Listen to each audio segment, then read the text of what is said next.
Say hello and thank you for being here today. My name is Colleen Giantiempo.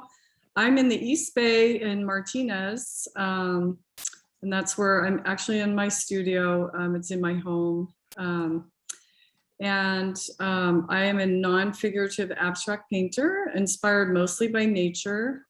But I really am so fascinated at like bringing the head, heart, and hand all together. That's like my lifelong quest. I have 2 kids, 2 cats, and a husband. And I'm about to become an empty nester on the 15th. So I'm bringing my son to school, and then both of my kids will be at USC. My daughter will be a senior, and my son incoming freshman. So pretty excited. That's great. Yeah, I'm really proud and very emotional about it. So, but today I have a special treat for you. I'm going to demo mixed media, abstraction, and all the while teaching you about the elements of design. Not so much principles today. Principles are more compositional elements like rhythm and movement and unity and balance and all that. I will be talking about that, but mainly I want to introduce the elements of design. One at a time. I'm going to be layering and talking about what I'm doing. And if you have any questions, please interrupt. I love talking and meeting people. And I'll talk about supplies here and there too. Everything that I'm using, I will go over. Like I'm using this and this is why. So what I'm using first, and if we can pin my workstation, that would be great. I will do that. Thank you. I have my paper, which is Canson mixed media paper. Great. And Roz, I don't know if I don't care if you have me in the frame anymore. Maybe just do. Okay, let me go back then and unspotlight you and try and. Here we go. I'm using, thank you, that's perfect. So if you want to see my whole work area on your screen, make sure you're in the speaker view. So I have prepared here just mixed media paper, Canson brand. It's a cheap brand, but it's my favorite paper. I've tried them all. And when I work on paper, I use this. And I mostly, in my own practice, like to work on wood because it's very sturdy. I do a lot of scraping, banging, and all kinds of layers and sanding and all kinds of stuff. So I really like wood. And remind me to go over I'll talk briefly about my classes coming up on August 21st from 9 to 12. I have a hybrid pattern and design workshop. It's a 3-hour workshop in Sonoma. If anyone wants to travel to Sonoma, I'm there live, or you can do virtual. I got a really good setup there. I'm doing the same thing for the Pacific Art League jelly plate printing. It's mono printing. That is August 28th from 10 to 12. That's virtual or in person. Coming up in September, I'm going to have a full range of classes on my new website that I'm going to have a shopping cart and all kinds of fun stuff. So I will be in touch about that. Yeah. So what I'm going to start talking about, we're going to go back to the very first mark that you make as a child is a line. And this is one of the principles of design. So I'm just going to do some mark making, and mark making is any mark that you put on a paper or anything. Like if you're a cook and you're putting plate on a food, that's mark making, right? Where you put it, what color it is, what kind of texture does it have? So any mark you make, if you're a digital artist, it's a pixel. If you're a painter, it's anything. If I collage something, that's considered a mark, okay? So I'm going to just demonstrate and start making marks with the element of line in mind here. And the first thing I'm going to do is use a Posca marker, which is a marker that has acrylic paint in it.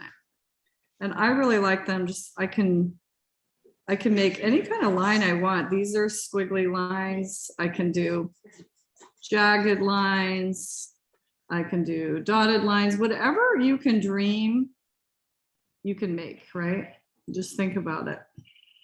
just, it's limitless. And that's why I love art too, is that it's limitless. So I'm going to keep making lines with different, oops, I just broke it. This is just a Crayola crayon, which I absolutely love. I'm interested in making different lines. So I'm going to make some thick lines here.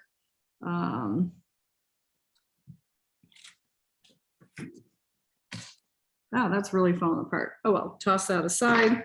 So I'm just playing. That's what I do. I just play. So I'm going to get in my little, I'm going to try making different marks with different things. So this is a credit card, and I'm going to put some paint on my very fancy palette, which is a paper plate and deli paper. Don't be jealous about this. Okay, very fancy. I'm using, this is my Master Bath from eons ago paint.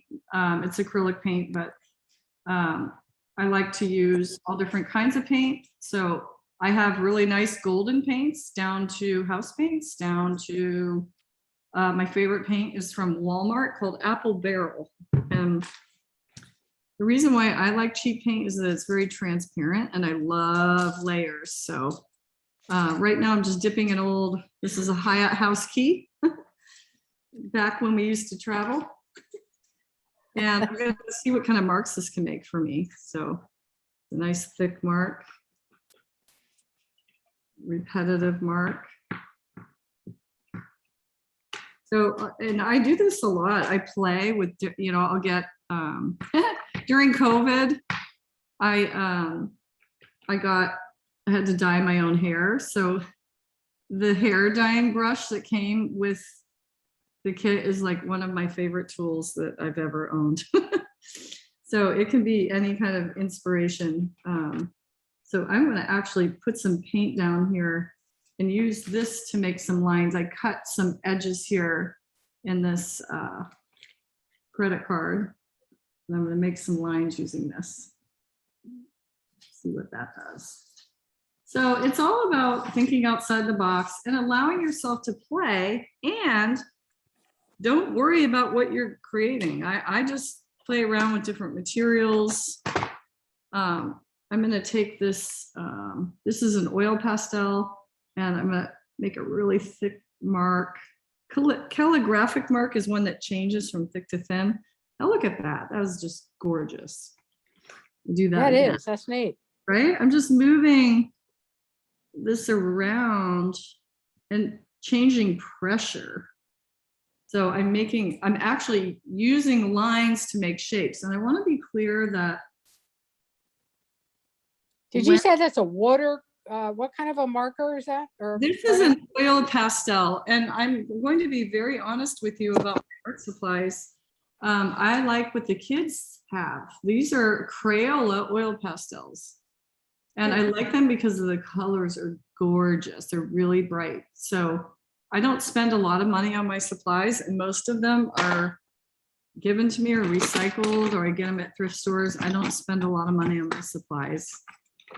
I'm going to demonstrate this by, I have this little palette knife, and I always ask myself the question, like, what if? Well, let's say, what if I make a mark, a line with this palette knife? I'm going to dip it in paint and see if I move this around. What kind of mark does it make? Yeah, I'm not in love with that. So,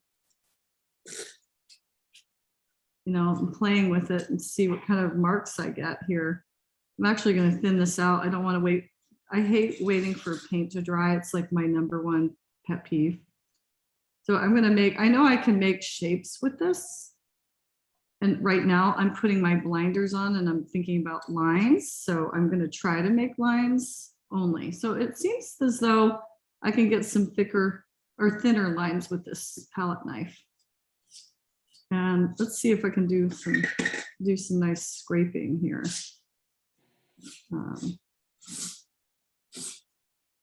So just playing,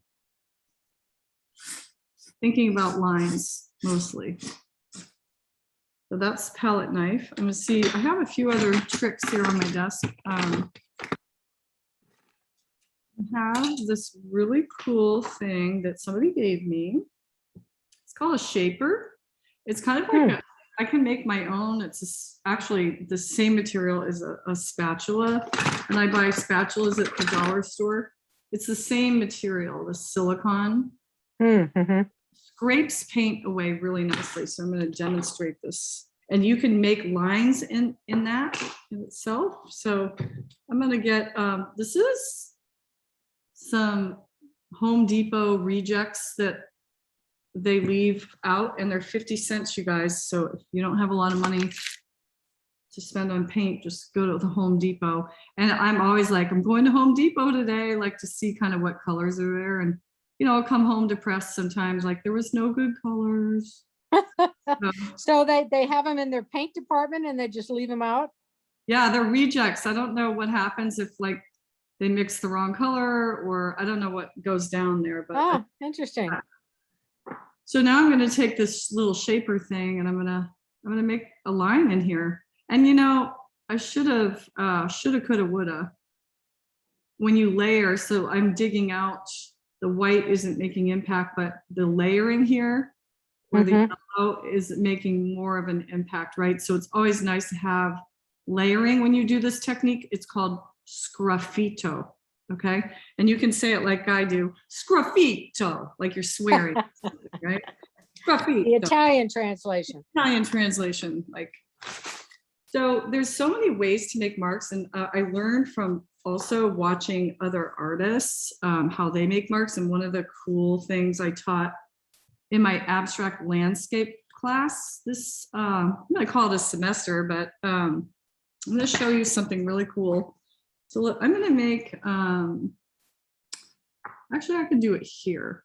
So you can make a line by having two shapes join but not quite touch. So Richard Diebenkorn did this a lot. So we've got one shape here, and then I'm going to switch and paint with my left hand, which is so scary. I'm a right-handed woman. So he did this where he had two shapes almost meet and showed, and this is how his line showed, right? And I like it because it's not a perfect line. It's kind of, so here's the line, right? And another way that I love to paint different lines is I'll take something, well, this is just a paper towel, and I got a really nice jagged edge there, and I'm going to put that here. And I'm going to paint an interesting edge. And it's going to make an interesting line. Right? You know, and we can use this technique too for shape making, but and please forgive me for 1 second. I forgot to get my paint water, so I will be right back. Forgive me. So if you have questions, for those of you who just joined us, please, you can use the chat function. It's under the More section, the little 3 dots. And there's a chat function in there, and you can send me a note and I'll ask Colleen. Or she likes the direct interface. You can also unmute and ask her directly, let her know who you are that's asking the question. Okay, I'm back. Okay.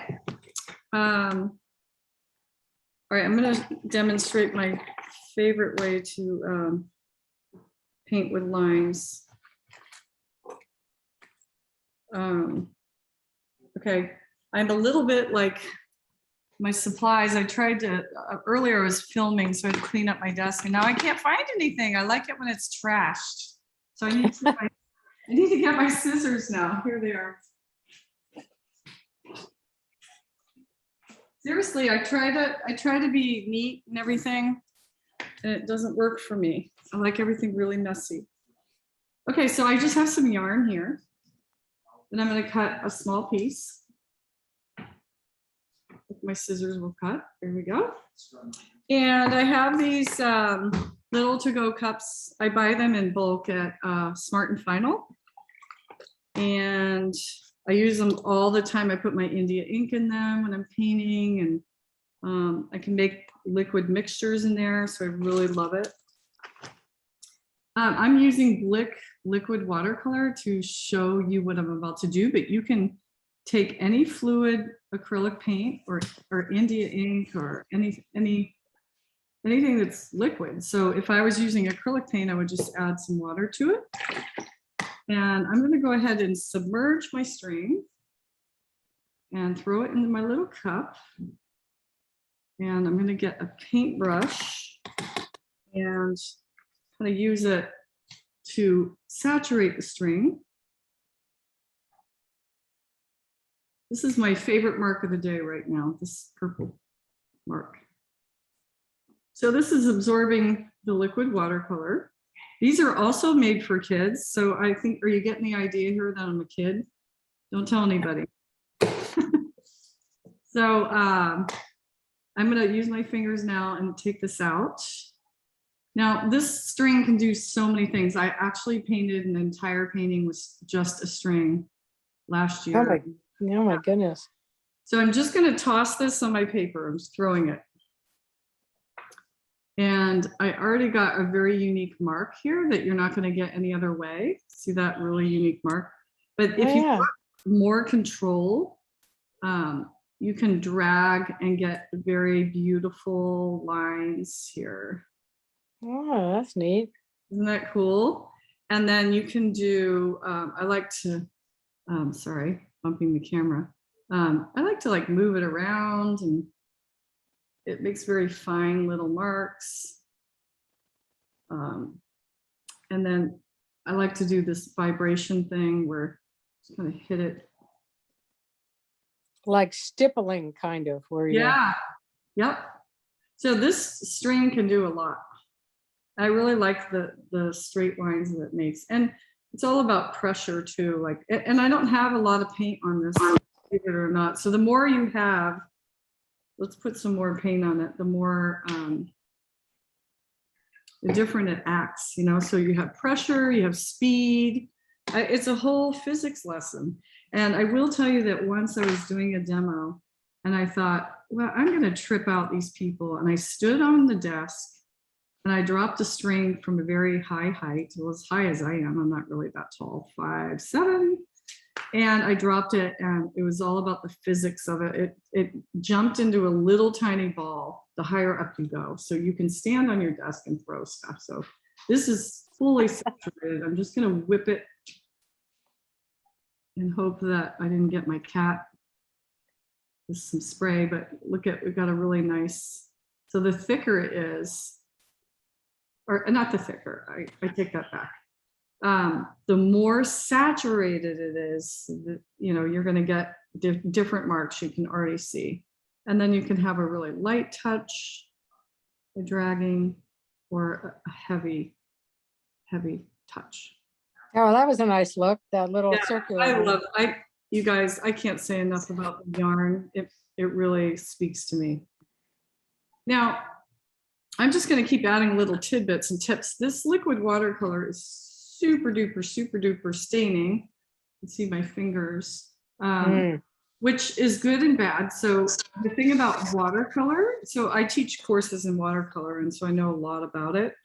Watercolor gets activated. So let's say I blow dry this right now, which I'm going to, because I really recommend that in between layers that you blow dry. It really makes things really wonderful. Is that once it's wet again, it will reactivate. So if you don't want it to reactivate, you have to use some kind of fixative and then put some matte medium over it. Just for demo purposes today, I'm going to leave it. And it's going to interact all day long now with my stuff, but that's okay. So by interact, you mean it's going to blend? Well, it gets, so if I dry it and then re-wet it, it gets reactivated. So I see, okay. About watercolor, like you, Right. I'll show you even right now. I'm going to add I have water on my brush and let's soften this right here. So it gets reactivated. Oh, I see. Yeah. Now, what the beauty of this now, this watercolor is going over that oil pastel and it's repelling it because water and oil don't mix, right? So they're, That's why I love using different materials, because, you know, how it goes over that is different how it goes over the paint, right? And so you get different interactions. So it's really nice. So it will become reactivated if I hit it with water or even paint, but it'll be different each time. So it's kind of interesting just to have it be this way, you know, have it keep resurfacing if it gets wet. So if you dry it and then put a fixative, then it's not going to react, Right. because the fixative binds it. I'll show you a little how I do it. So I'm going to mute myself and blow dry really quick, so you don't have to hear the dryer. It's annoying. Okay. Did I mute my?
I am a super, super duper patient teacher, but I am a really impatient person when it comes to watching paint dry. I hate it.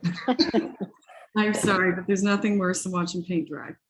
So I don't have my spray art fixative in front of me, but I just use one called Art Fixative. I like it because it's not too smelly. I like it because it will keep something kind of stable while I stabilize it. Now, how I'm stabilizing, I'm going to stabilize, I'll just do a little area, maybe right here. And I'm putting this, it's like putting a layer of plastic over something. All this is matte medium. Oh yeah. Liquitex matte medium. I have them in little cups because I do a lot of demoing and I try to limit what's on my desk. So I'm going to be very, now this is wet, so it's going to reactivate the watercolor. So I have to be very careful where I would never go over it twice. Okay, so now I'm going to flip because it's reactivating a little bit. So now I'm going to dip back in and I would blow dry this, and then there's a layer of plastic over it. It just makes it stabilize where it's not going to get reactivated. I've got plastic over it. But just by mere fact of doing this, I'm reactivating because this is wet. So I'm just putting this, I'm getting a little bit of smearing because I went over it more than once, but I do want to get a pretty thick coat here so you can see. I'm just going to do this one corner. I'll let that dry, painfully watch it. We can blow dry it in a little bit. I'm getting some reflection, so let me close my blinds here. I don't know where they're coming from now.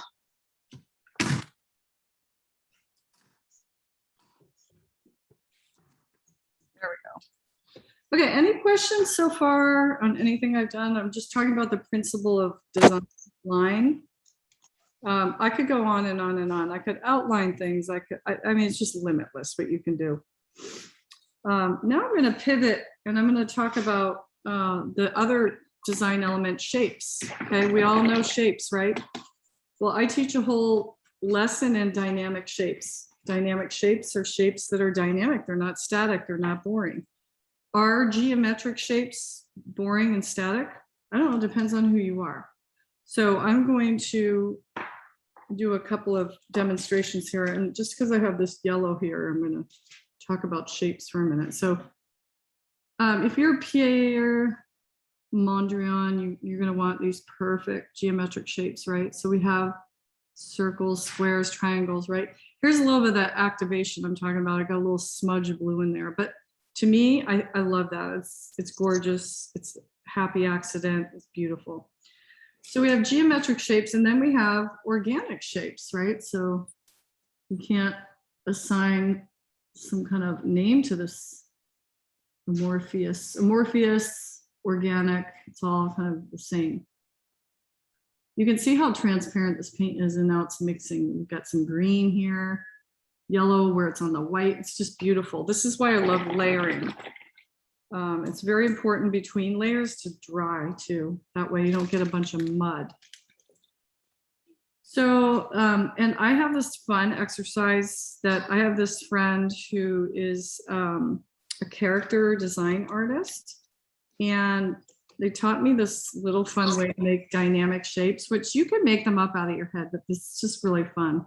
It's wet. So I have this pastel, it's an oil pastel. I'm just gonna draw a shape and then fill it in just so you can see. So the way that I do this is I count to 5 and just kind of go 1, 2, 3, 4, 5. Okay, and then I'll fill that shape in, and that's my dynamic shape. You know, could I dream this shape up on my own? Probably not. Right? That's a neat idea to just sort of count. You just count to 5 and then fill it in. Now I could I'll fill this in. So there's a unique shape, right? It's dynamics, and that's fun. I could do that all day long, counting to 5 and then filling them in. It's really fun to do. So I did a organic shape here, very dynamic shape here. Overlapping shapes also helps. I really love this, so I'm not going to cover that up, but let's talk about, let's do a circle, a triangle, and a square, or rectangle, and I'm having them overlap and then filling them in. And it's going to make a very unique shape. Is it as dynamic as the other one? I don't think so. So overlapping and grouping things together are great ways. When I teach abstraction, I teach ways to simplify, group values, group shapes, to make interesting marks. So there's so many ways, and it's just thinking about, so I had a circle here. Well, let's draw a circle and not close it all the way, right? That makes it a little bit more dynamic. Our minds are going to close that shape in anyway. It's the laws of Gestalt psychology. We're going to fill that. Our brains are going to see this as a circle, even if there's a little chunk out of it, right? So just for terms of shapes here, I'm going to throw this one off kilter by adding a geometric shape. I can't say enough about these oil pastels, these Crayola ones. They're really like smooth. And what I really like about them too is you can take your fingers and smudge an edge very easily. Like if you want a soft edge and a hard edge, they're very wonderful too. You get them at Walmart, everybody. So there you go. You have a hard edge and beautiful soft edge there. So I should get plugs, or I should get like checks from Walmart, right? That's right. And I do not ever want to discount collage, because collage is one of my favorite things to do. So I'm going to just get out what I was going to ask if you ever incorporated the string into your paintings. Oh yeah, you'll see it in my work now that you I'll show you at the end one on my website that was made with string. And I did a public art piece. You can go see it in Dublin. It's an Adirondack chair. And I would say 90% of it was painted with a string. Oh my goodness.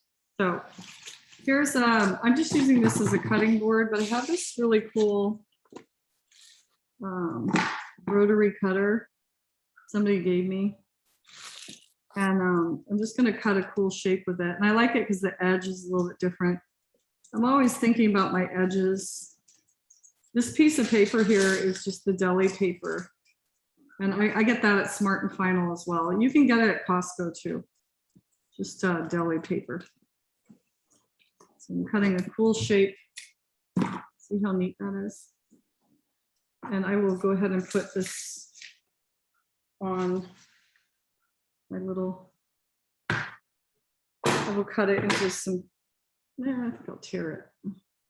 I'll put a little piece in each section. How's that? Each section gets a little bit of love.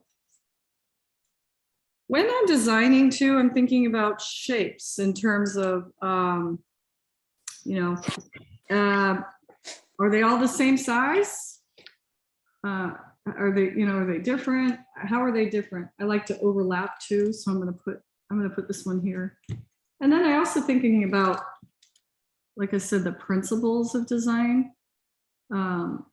Like this has very low impact here because it's this almost the same color as this, right? It's almost the same color as that. High impact right here on that edge, right? This is very light and this is very dark. I just completely altered that shape. So, and then I've got this big shape here. So I have a big one. These two are the same size. This one's kind of medium shape here. And so that's how I look at each area. You know, I'm composing these little paintings here. So you can see I just reactivated that paint, right? It's now getting smudged here, which is to me a happy accident.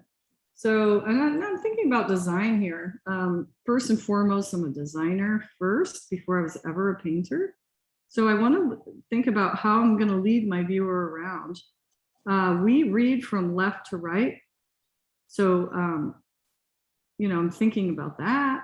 Do I want to lead the viewer back up? I have a pretty strong diagonal here and here, and reciprocal diagonals coming off of there.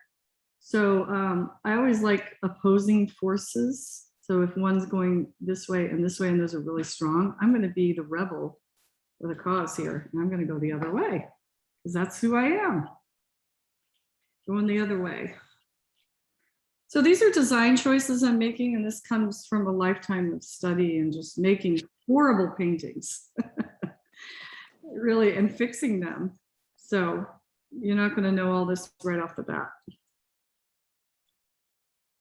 I'm just putting things down. Now I'm connecting this shape with this because they're the same value. And we'll talk about value today as well. This one is a little bit more circusy over here. I think I'll put this up here. It's random. I can integrate it later. But I like these shapes. They're kind of now in a threesome here. They're all different. Got this nice loop coming here. And I don't plan any of this. I find it very challenging to make all the quadrants kind of work on their own. I don't try, but if I'm putting an element like this down, I can be pretty deliberate about it. So collage makes you a little bit more deliberate in your art making. So you have to put it somewhere instead of just like going like this with paint. You have to put the collage somewhere. So collage artists are very, very talented artists. They have a lot more decisions to make than we do. Are these going to end up being 4 paintings or 1 painting? They're 4 paintings, but they can also be 1 with just space in between them. So it's up to you what you want to do with them. So now I'm going to talk about form. And when I talk about form as a design element, we are talking about, I'm going to have to demonstrate this on a piece of paper. We are talking about 3-dimensionality. So sculpture is form. There's a height, a width, a depth.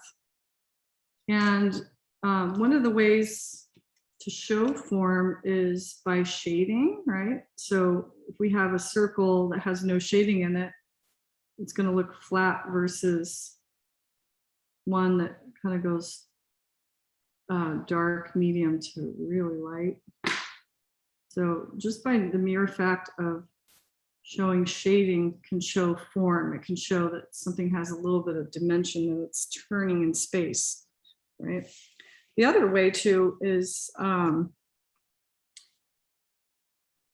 know, if I take a circle and I use lines to show form, that looks super flat versus if we use lines to describe form. We are magicians as artists, right?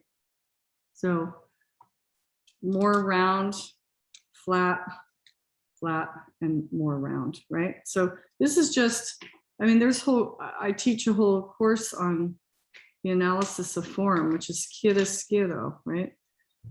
Drawing and shading. So it's a tricky business to make things look three-dimensional. Portrait painters know what I'm talking about. Figure painters know exactly what I'm talking about. How do you make that boob look round? How do you make that arm look round, right? And what kind of color do you use to do that as well? So very tricky business. So I'm luckily an abstract painter and I don't have to do a lot of that, but I'm going to go ahead and put some form somewhere. And because everything's flat, it's automatically going to be that thing in the painting right now that adds that, wow, that's really different. Okay. So let's see. I think I'm going to try to do a little structure here. I'm going to use, this is just a pen. Actually, I want to use my Posca paint pen. Another Posca pen. This is black. I'm going to combine these shapes here. Oops. And make a cool shape here. And I'm going to show that this is round. So automatically, not only is this so different than everything else in the painting, this is about design right now. This is what I call a contrast. So there's so many contrasts. If you take a class with me, you'll learn about them. There's shape contrast, color contrast, value contrast. This is form versus flat.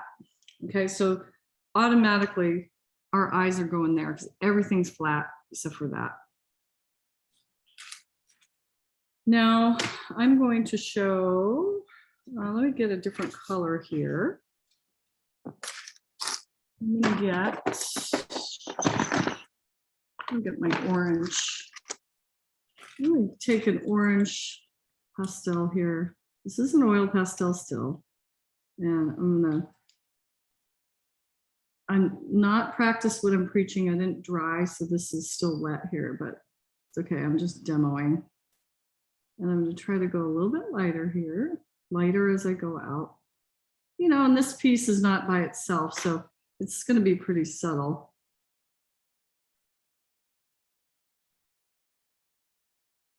It's got other things underneath it, so it's not super duper form. I'll draw a little guy over here. I really like the 3D. Now, the drawing showing the line marks showing. I got to clean my finger because did you see how brown that got? I'm getting mud now, so I'm not practicing what I preach. So there we go. That's beautiful. Little 3D sphere, never hurt anybody, right? And I really like how this square is showing up here, and I'm going to really highlight this. You know, I didn't have to choose black. That is high contrast. This is grabbing attention. I could have chosen something else that was less impact, like yellow, right? Do you see what I'm talking about? Mm-hmm. Form, but now it's changing. It's changed. It's not as impactful. So it's all about your intention as the artist. It's all about what are you trying to say here? Okay. Now that is the most important thing. Okay, because it's black. And the only other dark color we have is this one and this. So in order, now when we talk about design, if I'm teaching you about contrasts, if I look here, this shape is taking over. We got a nice dark shape up here. It's kind of balanced, pretty nice. This one too, a little dark area here, dark here, a lot of linear marks. Up here, we got a nice balance. This kind of dark area kind of counterbalances this. I could add a little pattern here, to throw a little dark value in. This one really needs help. So let me, it's all about decision making. I'm going to just put a little pattern here. And pattern is a way to unify painting. So this is a principle of design. I'll have it go off the page too. So that kind of helps this be, it like has a friend now, right? And I still have to deal with that, but as we move along, I'm making all these kinds of decisions. Any questions on form at all? Okay. Now this next one is a very tricky one. It's also about showing form as value. From dark to light creates form. When we gradate things, like Georgia O'Keeffe is a master at this, where her forms had gradation all in them, and they have a three-dimensional feel to them. So in terms of value, I'm going to do a little quick lesson in value. So value is how light or dark something is, okay? And we have right now, in terms of colors, we have yellow, we have blue, we have aqua, we have some orange. And in terms of value, like if we took a picture of this right now in black and white, I could really see that I have some lighter values, medium values, and darker values. So I'm going to take one color and I'm going to change the value of it. And so I'm getting my very sophisticated system here, which is my deli sheets. And here. So what I'm going to do is I'm choosing a color. And for this demo, I'm going to choose this purple color. We put a little bit here.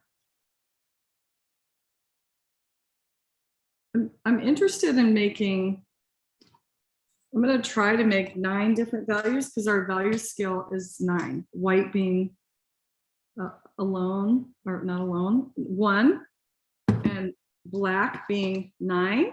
So in between that, do the math. I'm not very good at this, but is 7 different values. Okay. So you'll see how I can take this one color and let's put it somewhere in each composition, full strength here. Full strength meaning I haven't altered this color yet.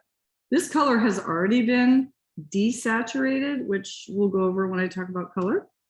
But right now, I'm just putting a mark of this in each quadrant. And you can see every time I make a mark that it changes the composition. Okay. So, but it's okay, we're going to be adding more. And when we talk about color, I can talk about how dark that color is and why and where it sits on the color wheel. So here we go. I'm going to do a little color mixing for a minute. So I'm very interested in how I can alter color and make it lighter. So I've got this here. Now I can take this, and when you add white to change its value to make a color lighter, it's called a tint when you add white by itself. So I'm interested in this being pretty light. So I'm going to go ahead and put this around. And I'm doing this, usually I like to pre-mix, but you guys, it's so hot today that I don't think any water spritzing is going to help keep this paint from drying up. Okay, so I'm just showing you, I'm putting these values down and making choices along the way. I'll try to talk about my choices. Some of them are just intuitive. You put it down, you know if it's right or wrong. I can always fix something. I tend to make a lot of curvilinear marks. So that's kind of my thought process. Now we have the same color, it's been altered, but now I'm starting to really unify this piece with value. I have a nice light value. I have a dark value. That's not even as dark as it's going to get either. So that's one. And now when you darken a color, it's called a shade. Now, a lot of someone might say to you, oh, that's a beautiful shade of blue. Well, if it's made with white, you could say, I'm sorry, but this shirt is a tint and you're wrong. So I'm just joking. So I just made this darker. This is a shade of that color. Okay, a shade. So pretty dark. I'm going to go ahead and put this in here.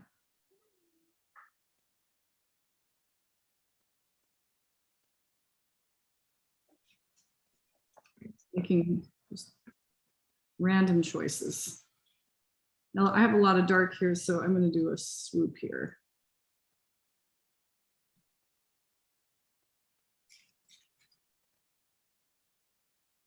Really like this pattern here, so I'm going to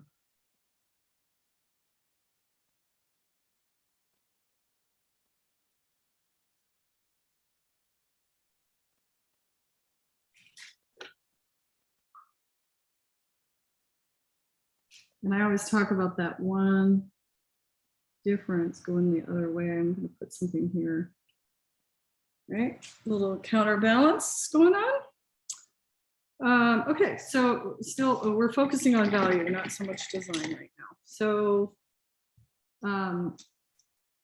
we do have some black already in our composition, right? And so I made this purple darker, I made it lighter. Now I'm going to make what I call a tone. A tone is when you make something out of gray. So of course I can make any gray. This gray is probably about a 4 or 5 on the value scale. I'm going to add some color to it. I think tones are so rich and beautiful. They just are, it's, in my opinion anyway. When I do seascapes, I'll mix up about 30 tones of a blue before I even paint. So they're just beautiful.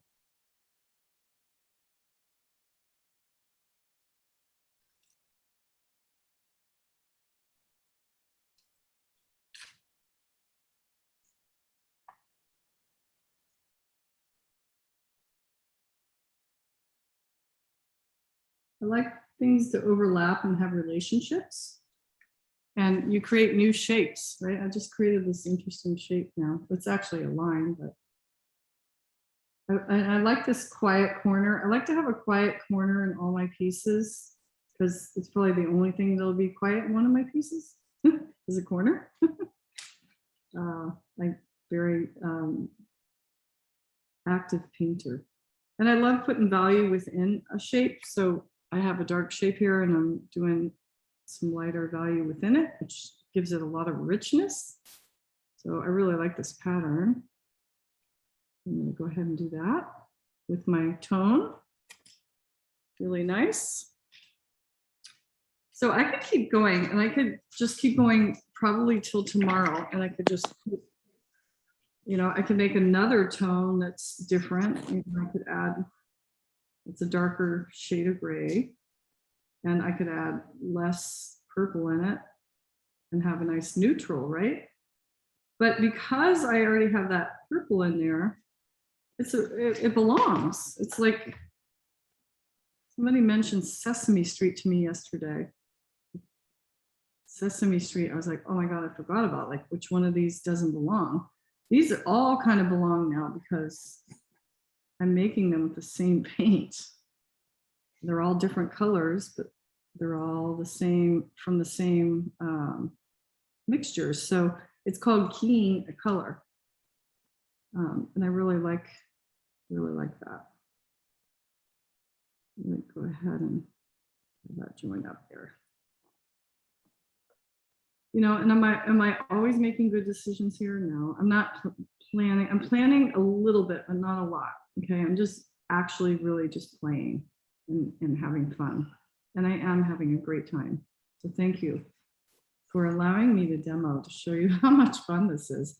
You know, it can be hard and not everything turns out, you guys, but you can, I say this is the secret sauce. This is what you do every day. Just play. Some are going to come out, some are not going to come out. So that's what I'm saying about value. Look how rich this became now. We've got all these different values. I still have paint here, so I'm going to put another shade's a little bit different than that one. You know, and if I really wanted, I could throw some of this yellow in the mix too. And this comes down to color. I can add that and key the color even more. It's called keying a color when they all belong. So I'm going to do one more swipe of color through here with value, changing the value. What was that again, Colleen? Called keying the color? Yeah, keying a color is when all the colors you're using, they all have a little bit of each other in it. Okay. So it's a practice that's very, very useful to create harmony in a piece, especially if you have a piece that maybe needs a little harmony like mine. You can key your colors, and then I just kind of went over that. That's okay. Overlapping is a good thing. Trust me. Overlapping is a good thing. So I just now integrated that in there by overlapping. So I'll put some of this here. I really like that area. This area. Yeah. You ever have the an issue where you look at something and it starts to look like a butterfly or a bird or whatever, and you Yes. sort of resist the urge to continue to make it look like that? Or do you sort of follow that urge and finish whatever that look is? Well, I will be very honest with you. I've been very lucky that imagery that shows up for me has been pretty much the same images. And this is something that you'll find. They've been mostly butterflies and elephants. Okay. So now I'm laughing because I have a student that Santa Claus shows up, and I know this is like hilarious, right? Santa Claus keeps showing up in her paintings. She's like, this looks like Santa Claus again. So, you know, if you don't want Santa Claus, you can get rid of it, right? We have a lot of control over our work. You know, you can say, I don't want this image, and I'm going to edit. So I do a lot of editing. Okay. So I won't just let one thing be. I'm constantly editing. And in the last segment today, I can talk about editing if you want. So if Santa Claus, I had this other woman who had a lobster show up a couple times, right? It looks like a lobster. And sometimes, you know, we won't see it, but she'll see it, or the artist will see it. And it's like, we swear it doesn't look like a lobster. Don't worry about it. And then they're like, it is, it's a lobster. So it just depends on, it's really about editing to me. So I hope that helps answer your question. Yes. It's about 5, so I didn't know whether you want to take a brief break or not. This will be a brief break. I'll go get my little soda thing, and I'll change my painting water. Great. So we can come back at it's about 5. And so we can come back at about 5:10. Does that work? Or? Perfect. Okay. See everybody soon. Okay. Thanks.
All right, I'm back.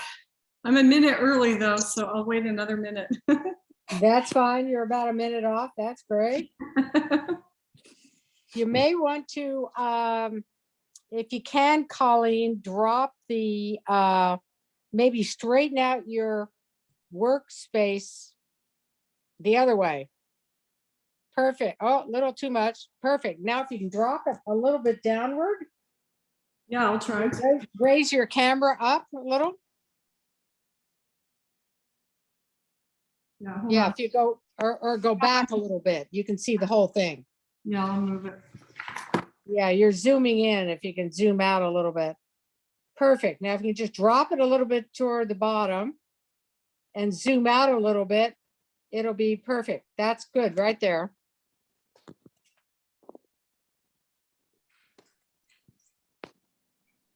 How's that? That's getting better. Now drop it again, drop the painting a little bit lower, and we'll be able to see the whole 4 squares. Yeah, put it lower if you can. Perfect. A little more. Good. Right there. Perfect. Thank you.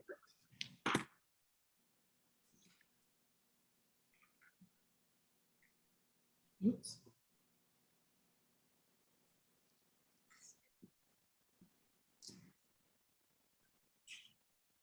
Okay.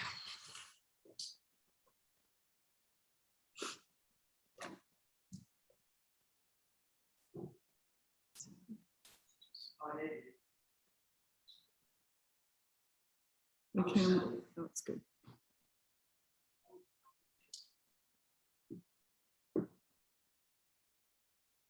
So at this point in the painting, how do you decide the next steps? Do you look at color or shape or white spaces, or what is your thinking process for going forward?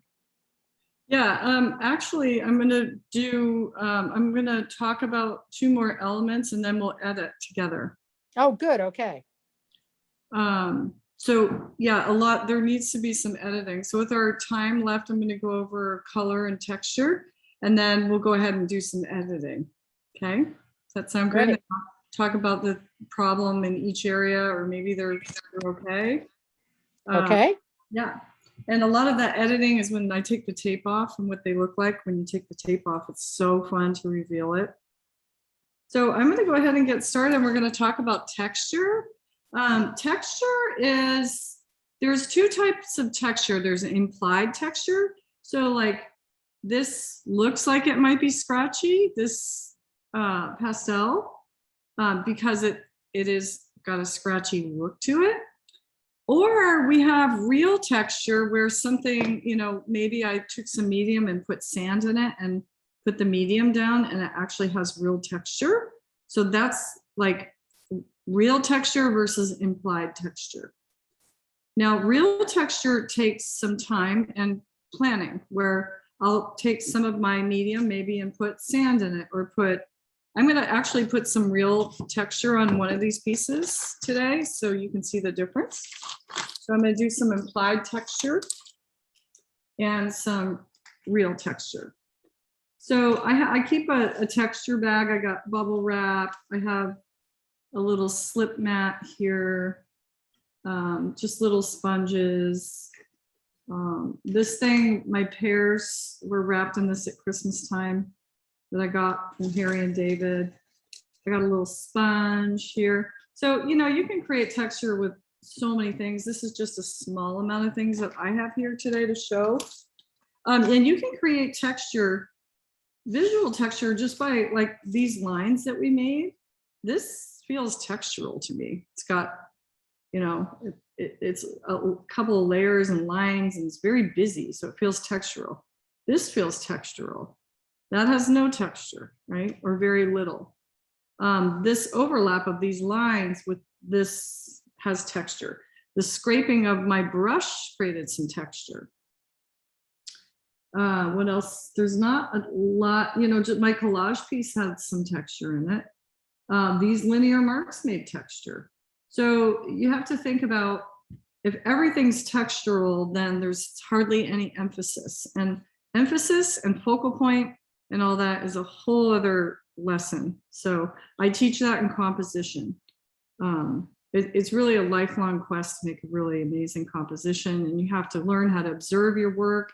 You have to know how all these elements of design interact. What can you get rid of? I like to use texture versus no texture, right? That's emphasized right there. Now, if I put some texture next to it, that becomes less important, right? So you're constantly making decisions. I'm going to show you how to create textural marks just by using some of these colors that I already have down here. And I'm making decisions, like if I'm going to put some texture over this blue area, and let's see if I think I want to do a lower impact just because it's already pretty busy. So I'm just going to use the paint that I have here. I've got a little bit of this purple left. I'm going to put some paint on this. I don't even know what to call this thing. It feels like styrofoam, but it's not. It's like plastic. So I'm going to go ahead and do a little imprinting here, and I'm going to wiggle this a little bit. Get a very, I kind of toned that blue down a little bit, right? Oh, yeah. Yeah. So, and I'm creating texture. It feels textural. It feels scrapey and scratchy, right? So I'm going to use different ways to create texture. I'm going to wet this little piece of sea sponge right now in my very clean water, which is very satisfying. And I'm going to make a decision. This piece here is very busy, so I'm going to keep the texture in the same area. I'm going to get some of this spread out here. I'm going to use the dark because I got a lot of dark going on. I'm going to keep this piece, this corner kind of dark. So I'm going to go ahead and put some of that on my sponge.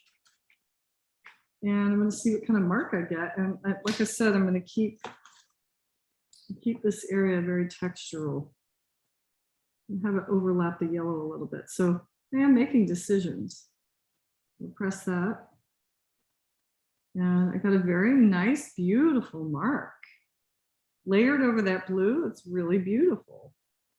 I actually might do a little bit more of that just because I'm going to try putting it on with a paintbrush, see how that differs the mark. Oh, and I just splattered a little bit on here, so that's kind of fun. I call those happy accidents. A little bit over here too.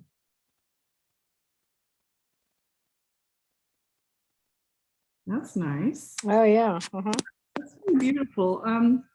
For right now, I'm going to leave it. I can always do more, but for right now, I'm just going to leave it like that. Oh, and acrylic paint will harden a sponge, so make sure you just put it in water and clean it later. I always forget. And there's so many cool sponges out there now on the market where they have big holes and designs. So that was sponge. That was that styrofoam thingy. Now I'm going to use my little slip mat, and I'm going to work up in here. Now the most textural area I'm going to leave textural. I don't want to, is right in here. So I'm going to do a little bit of this on top. And I'm going to make a decision to use that same kind of black, gray, purpley. And I'm just going to put a little bit on here. When I first discovered that I could use this thing, I took it out from one of the rugs in my house. My husband's always like, "Where? If something's missing, I definitely have it." Go ahead and press that. Now you can use stencils, you can do stamps, and I do all this in my mixed media classes. I love making my own stamps and stencils. It's so much fun. So I'm going to go ahead and. What do you make your stamps with, Colleen? I buy this foam on Amazon. It's 10 millimeters because I like my foam to be really thick. And then, believe it or not, I put it on these, and I have one on my desk. Hold on. I buy these toys at Walmart that are sponge, and then I'll attach my stamps to them just so I can stamp, you know. Ah. I can get one to show you if you want. I'll go grab one out of my stamp pen. So I like that texture that I just put over there. It kind of balances out those dots.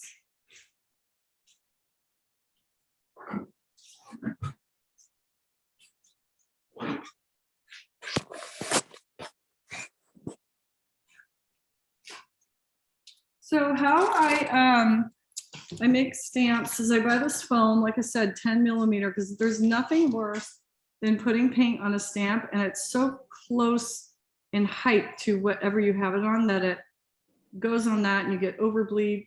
Like you're making a stamp because you want to repeat something. And it's so annoying. Like if you don't have foam that's thick enough, you can't do that. And it drives me batty. Here's a stamp. Here, we'll use this. Here's a stamp. I cut foam pieces out and I just put them on with scrapbooking tape, you know, the little tape rollers, and they stay. So here's their leaf shape. I mean, this is a very well loved stamp. So I'm going to put I'll put a little bit of paint on here. And I love these. I mean, I just can't say enough. I'm going to do a little counterbalance to this. These are going up. I'm going to do this. And I like the foam because you can wiggle them. So this is a toy. Oh, I didn't have enough paint on there, but I still like it. It's still in the textural area. So actually, let me put some more paint on that. Let me try it again on this piece here. I like it because you can wiggle. And, you know, if you don't like it, you can just throw the thing away, right? So no stress, but that's how I make my stamps. Right. You can make out of a paper plate. Some of my favorite things, just cut shapes out of a paper plate and then toss it. You know, I make one of a kind pieces depending on the piece I'm working in. So I did sponge, I did this. Let's do a little bubble wrap. This is a giant pattern. Now, over COVID, you guys know so many awesome packages have come every day, and you get the most unique.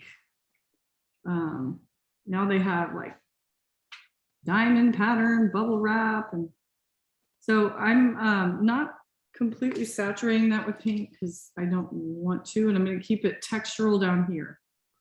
I'm going to put do this way. Press a little bit of that. I painted too much area, but that's all right. I'll have it go over here. What the hell? Lift up. Oh, that's interesting. So, I never would have thought to use bubble wrap. Yeah, and right now, because I am either love something or hate something, I'm going to show you when I work, I take away as much as I put on, and I can tell you right now, I don't like that. It's got too heavy. This is rubbing alcohol in this little spray bottle. So I'm going to spritz it a little, and I'm going to dab it and see what happens. I'm going to go ahead and just take away.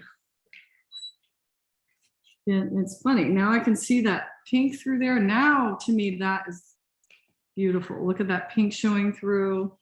I'm going to go ahead and take away some of this texture.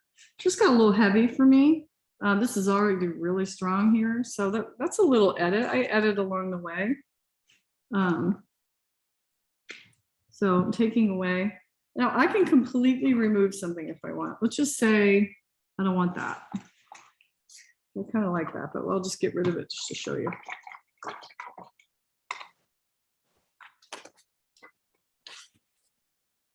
So I'm going to take my paintbrush and I just wet that, and I can just kind of smooth it out, right? Just, oh yeah.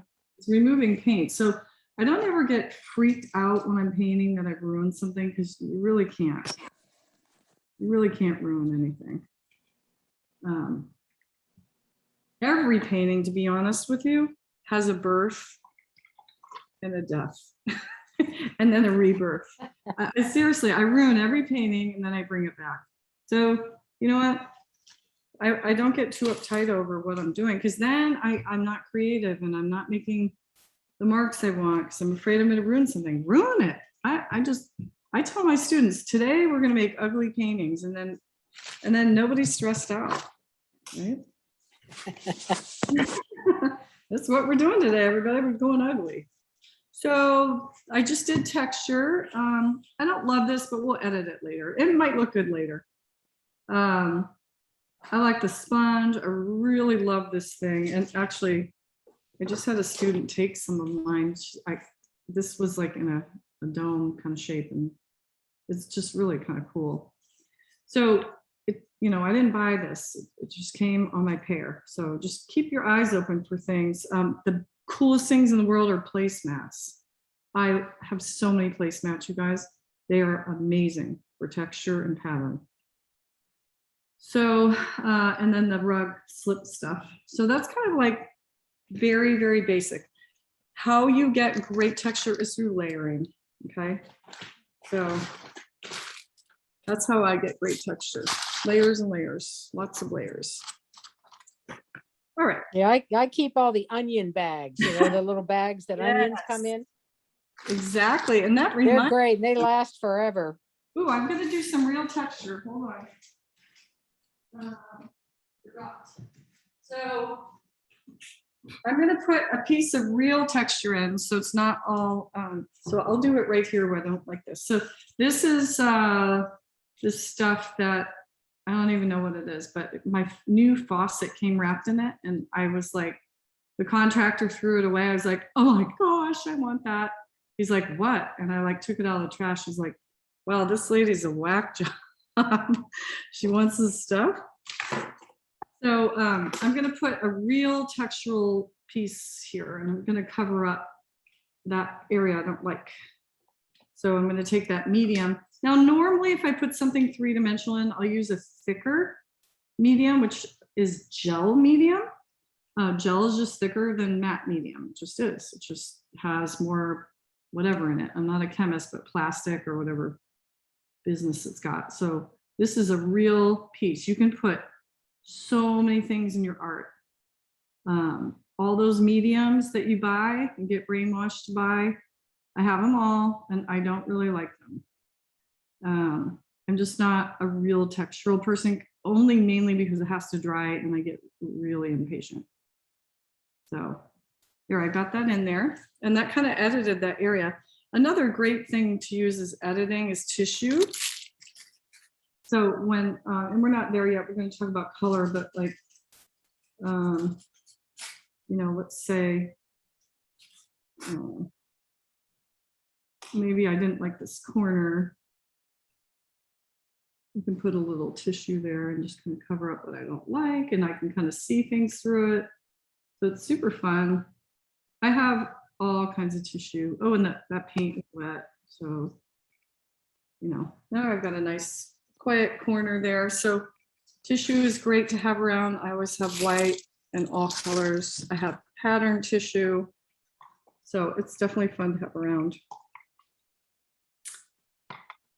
Any questions on texture before I move to color? Because color is a mouthful. You ready for it? Yeah, let's go for it. Bring it on, right? Okay, and I teach a whole 8-week course in color theory. Okay, so there's a lot of science behind it, and I'm just gonna show you my very homemade and well-loved color wheel. And I'm gonna talk very top level about color wheel and how it relates to value, how light and dark something is. Because if you think about, if you're somebody who draws, you need to turn a color world into a black and white world. Like, even drawing is so hard, and you have to do that too, okay? And we have to do it if we want something to have a full value scale. We have to make sure that we have a full range of values. So top level, I design my color wheels, and most correct color wheels, because there's a lot out there that are not correct, the lightest color should be at the top, which is yellow. So in terms of 1 being white, this is a 2 value, okay? Now, it is true I can take a violet, which is an 8, and make it a 2. Yes, I showed you how to make a tint by adding white. You can, but just pure color by itself. We have lightest color, darkest color. This is how it's designed. Everything subsequent, how it splits. These are 3s. These are 4s, 5s, 6s, 7s, 8s, and then 9 being black. That's how a color wheel is designed. If you ever forget how to mix a color, you can read a color wheel by going with your triangles. So the first triangle are your primaries, right? So we both know, or we all know probably, that yellow and blue make green. Okay, that's how you can read a color wheel. Blue and green make blue-green. Green and yellow make yellow-green. Okay, same thing on this side. We got red and yellow make orange. Orange and yellow make yellow-orange. Orange and red make red-orange. And you always say the primary first, okay? And if you take my classes, I am a stickler for all this stuff. You don't say orange-red, it's red-orange. Okay, same thing here, violet. Violet and red make red-violet, violet and blue make blue-violet, okay? Now there are schemes that are proven to be beautiful and harmonious, and that's a whole other course, but top level, let's look at what we have today. So I'm gonna ask Ross. Ross, what is the dominant color, would you say?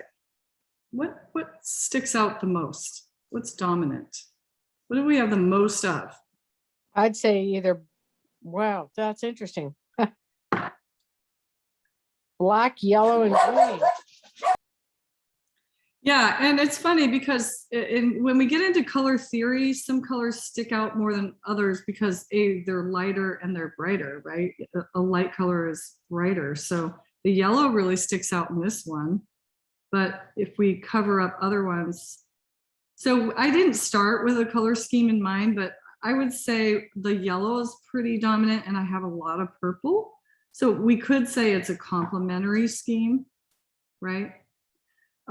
So I didn't really plan a scheme. I was just doing a full range of value and playing with different colors. I got my blue-green here, which is a middle. I got my yellow, which is light. I got my purple, which is the darkest here. So I wasn't really planning, but you can plan.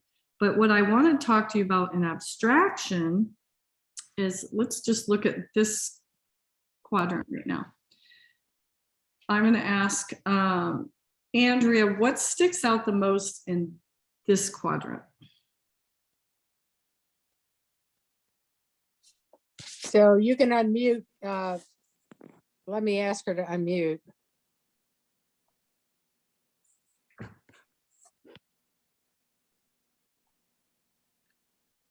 Maybe she's not there. I don't know. No, she's there. Okay. Andrea, what sticks out the most in this quadrant? I know there's a lot going on, but what sticks out? What speaks out to me is I'm seeing the orange circle. That's what sticks out for me. Thank you, Andrea. And the reason why I'm pointing this out is because that color, so warm colors come forward. Saturated colors come forward. Now, what am I talking about? Okay.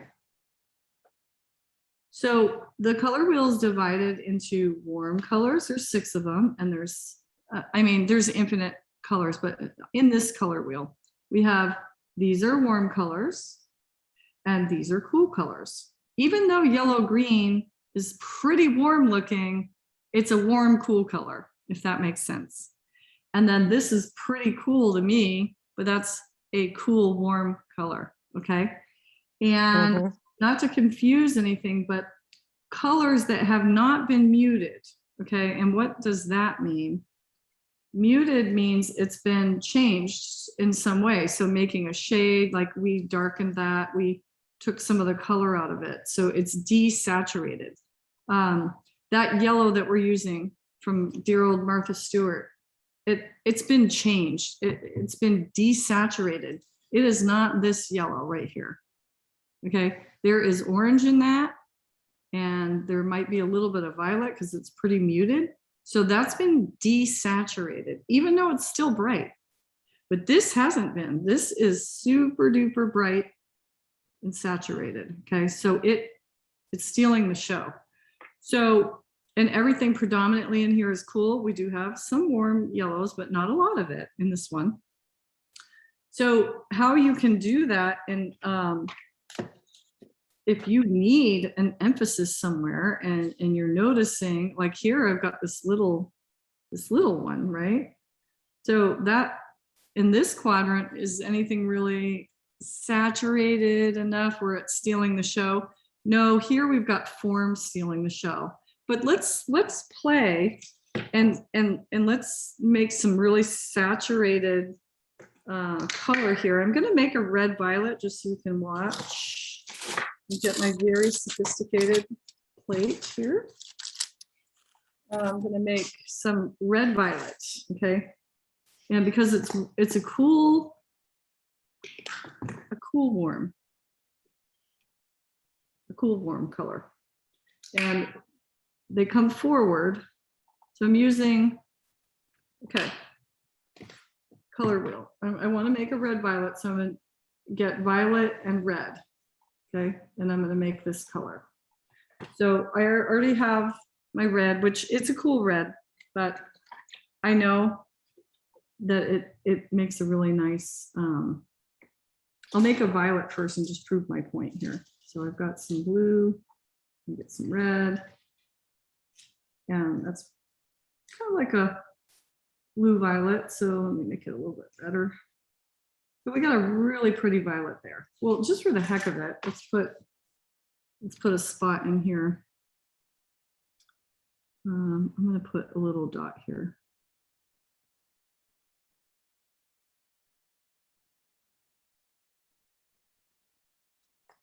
Now, that's not super important still. I mean, I have high contrast. It's on a white and violet, or high contrast in terms of value, but making it sing with color, no. Now watch this. Just for the sake of it, I'm taking that off. I'm trying to prove a point here. I'm going to take a really warm, saturated red. And I'm going to make a mark on this area here, and you'll see what happens.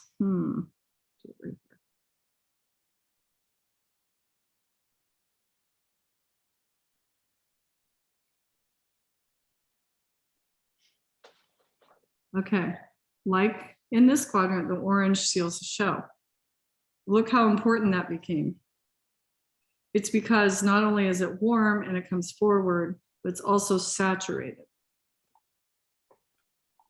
Now, I'm going to make a red violet here, which is a little bit cooler than this red. And I'm going to put something red violet over here. Now I have to be careful. If I put it on yellow and this is transparent, I'm going to get brown. It's going to get muddy. So I'm going to put it on a color that's closer to it on the color wheel. So this is red violet. And it's cooler than that red. And does it steal the show there? No. Right? Mm-hmm. Now, we get something to make a stamp with. I'll take a credit card here. I'll take some of this red.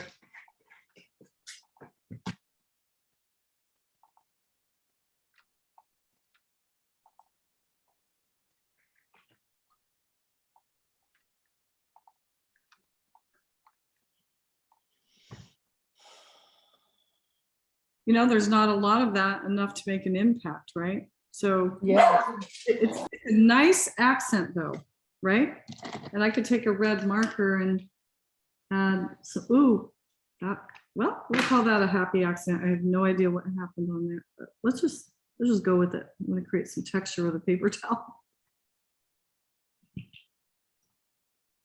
So now I'm balancing this out a little bit. I was going to make my favorite, which were little dots, but let's just leave that. Maybe we'll put a little cousins over here. couple cousins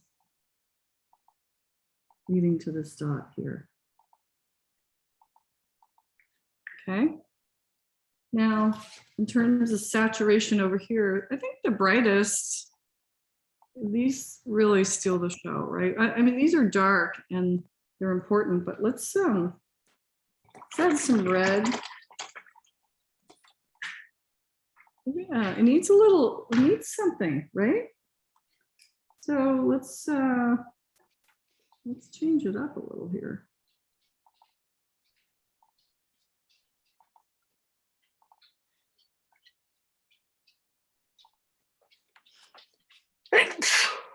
Bless you. Okay. Yeah.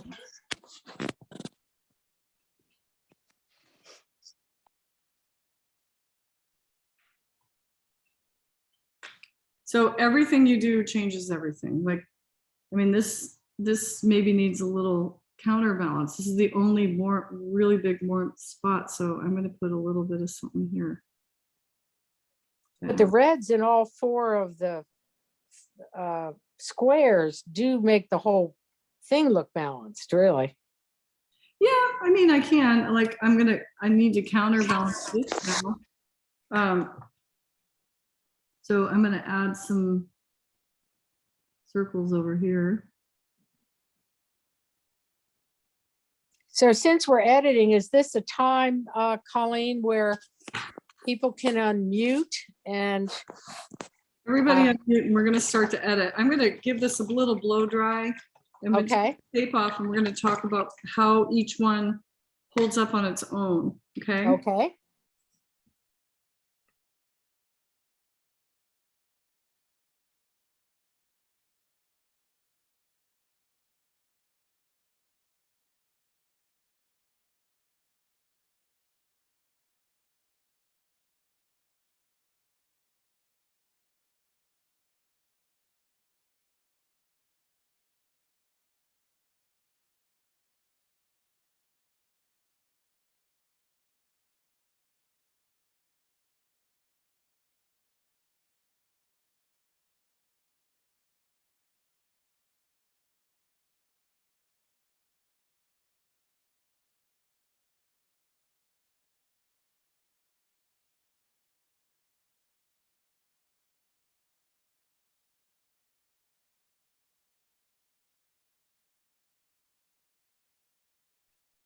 Okay, this is my favorite part.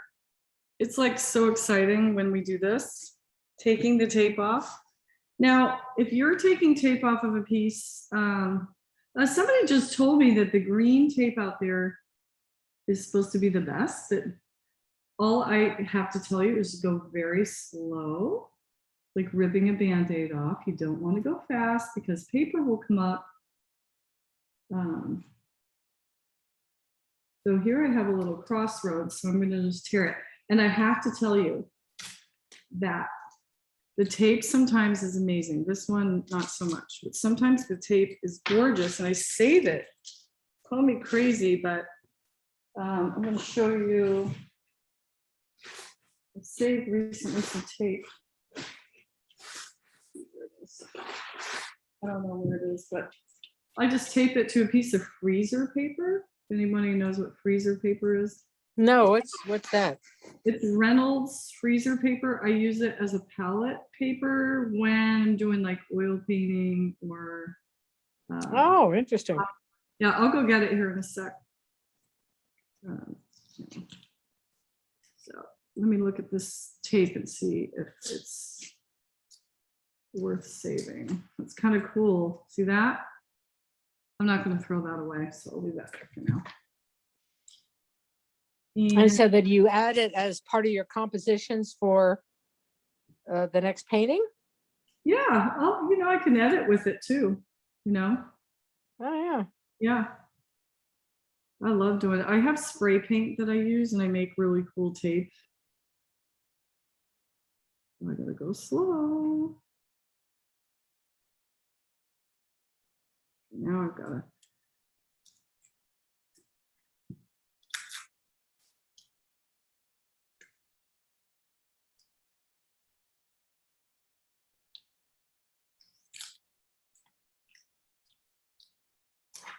And you can put tape on as long as you put it down with some matte medium so it stays, you know, so in a while, so it doesn't lose its archivalness.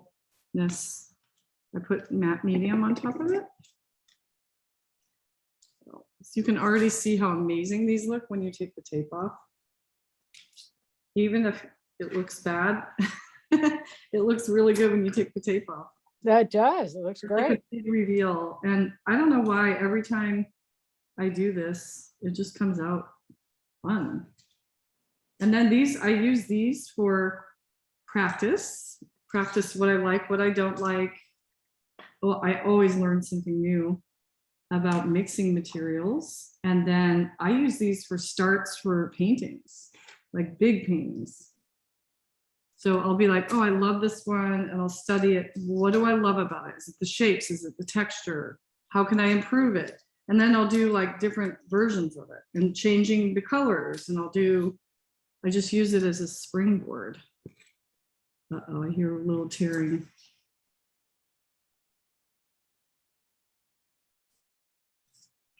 There was just a little tiny piece there. Here we go. So now,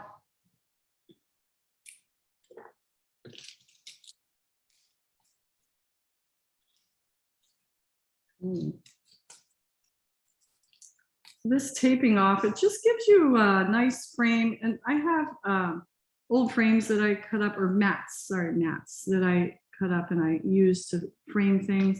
If I paint something and I want to find something within that I like, and it just kind of takes away all the noise, I will do that.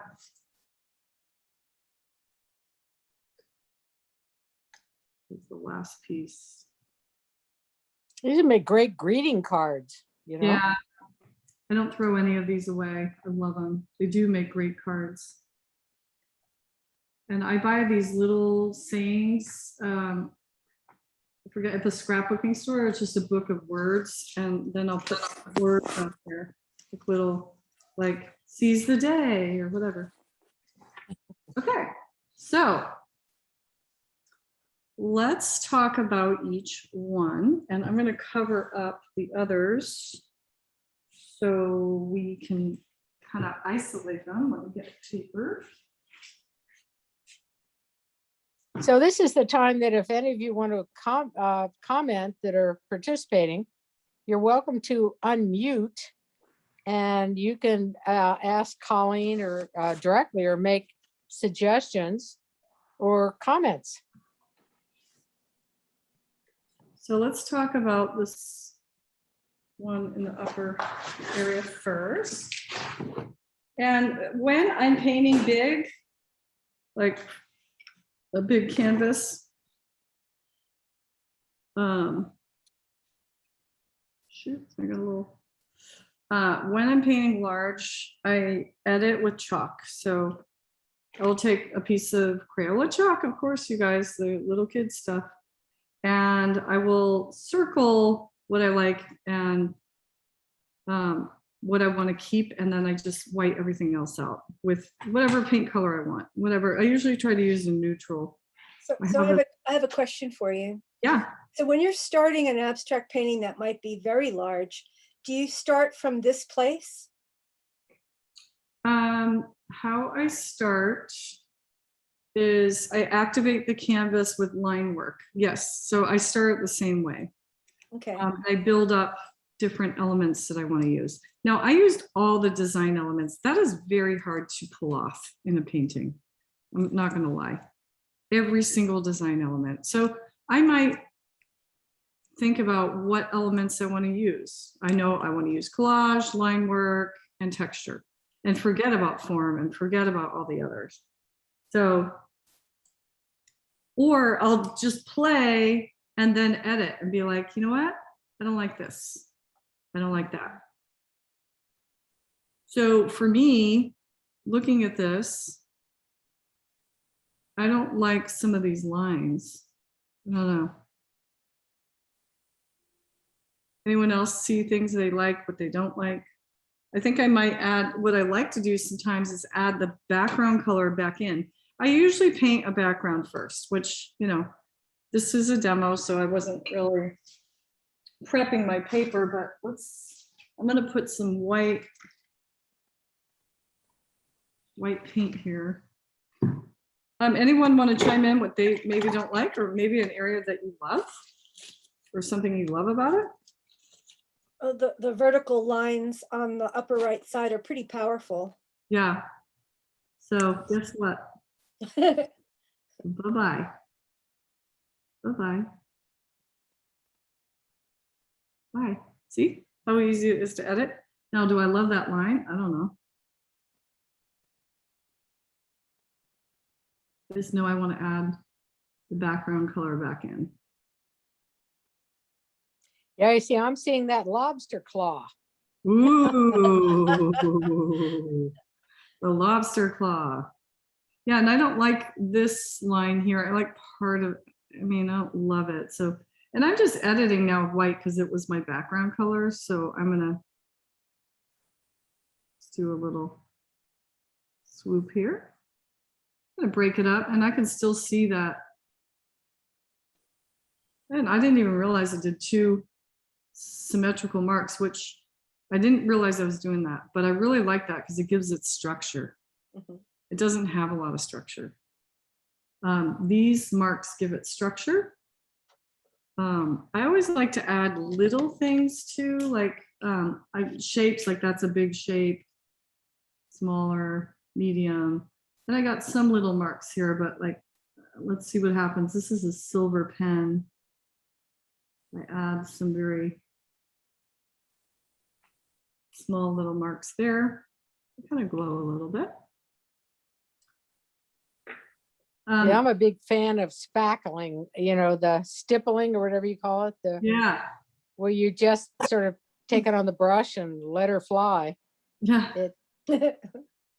Now, I really like that textural mark there, but I'm not crazy about that. So I'm going to try to fix it.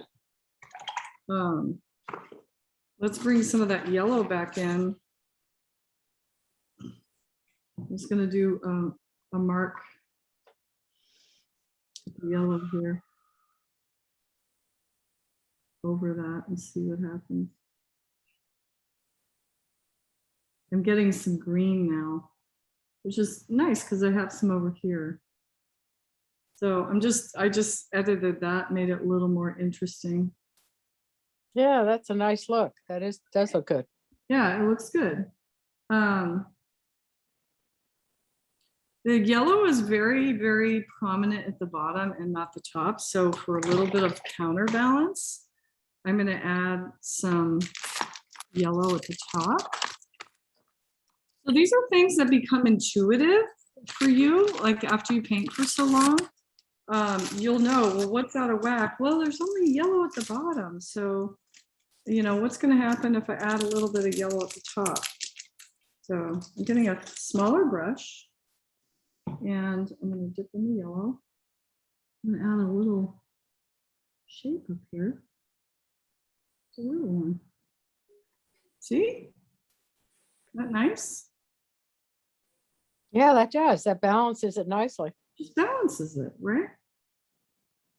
And then I also see that I really love this. Really love that light purple. So I would like to add a teeny bit of that back somewhere. I'm going to add a teensy weensy bit of this purple. So I really love how that's showing through. So maybe I'm going to make a mark here.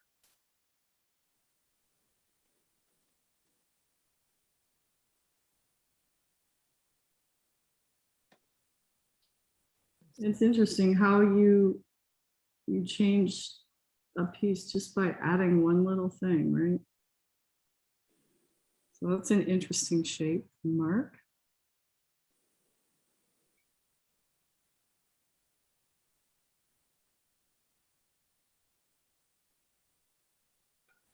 What do you think? More balanced now? Yes, I like Yes. it. Yeah, I like it now. Anybody else have any changes they want to make? We all this piece? What would we call this plate? I don't even know what to say. What would we call it?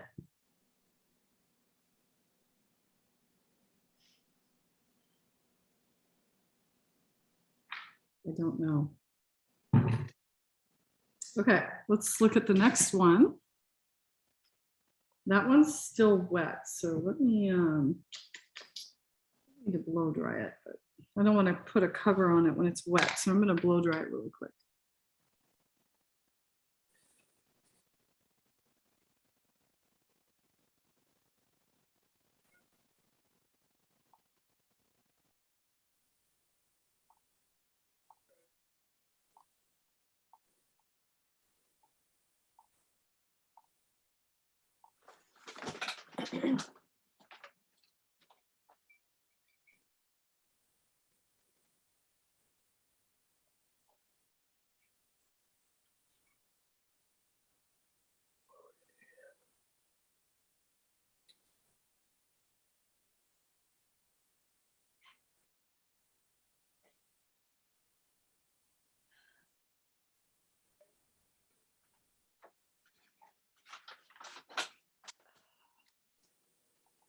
Let's continue editing.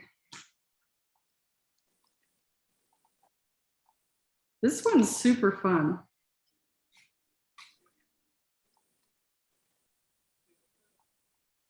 Ooh. Well, kind of like that one the way it is. Yeah, I was just going to say the same thing. There is one thing that's bothering me. Anyone want to see what it might be? That blank white space on the bottom right. No, that's my quiet corner.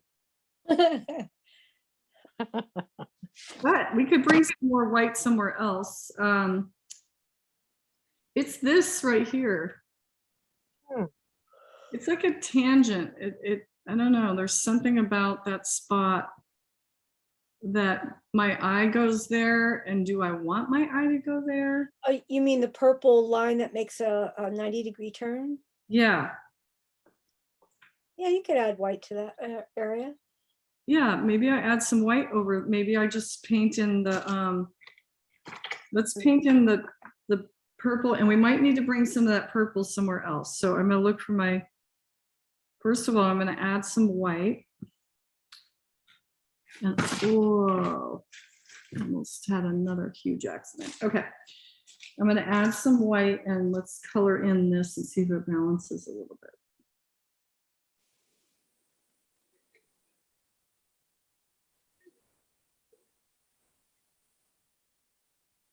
I have a lot of water on my brush.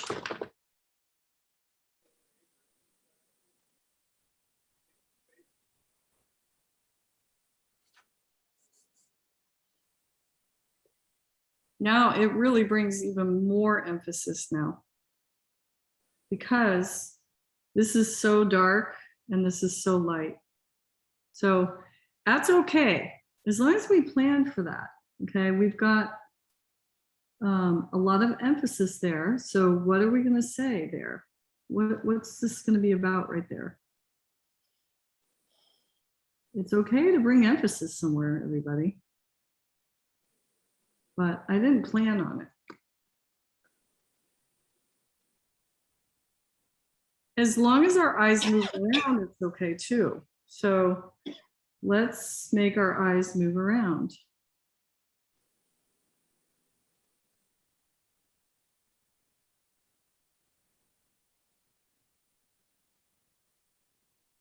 Right now we're moving.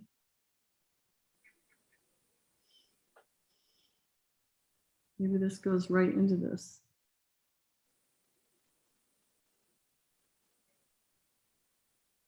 I also think I need to bring some purple back in. Yeah, it pulls your eye down there pretty well. Yeah, and you definitely move through here, right? And there's movement. There's a lot of movement going on. I really feel like it needs the purple crayon, so I'm gonna try to find it. Here it is. So where do we put the purple crayon? Anybody?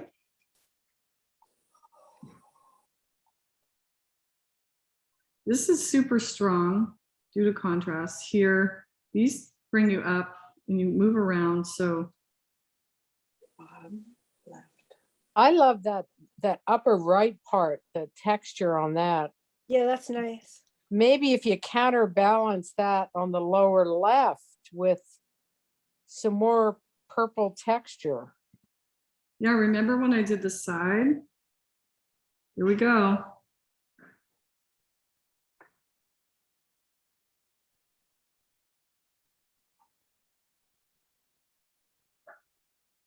Yeah, I like that.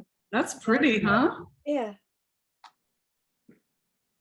Let's do a couple of.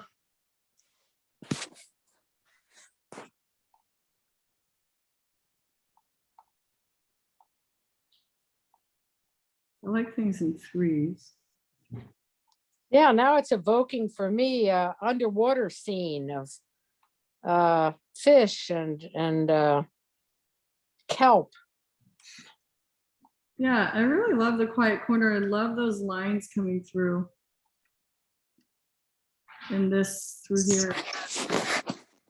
Just to add a little, I don't know, still that purple crayon. Maybe I need to make this dry.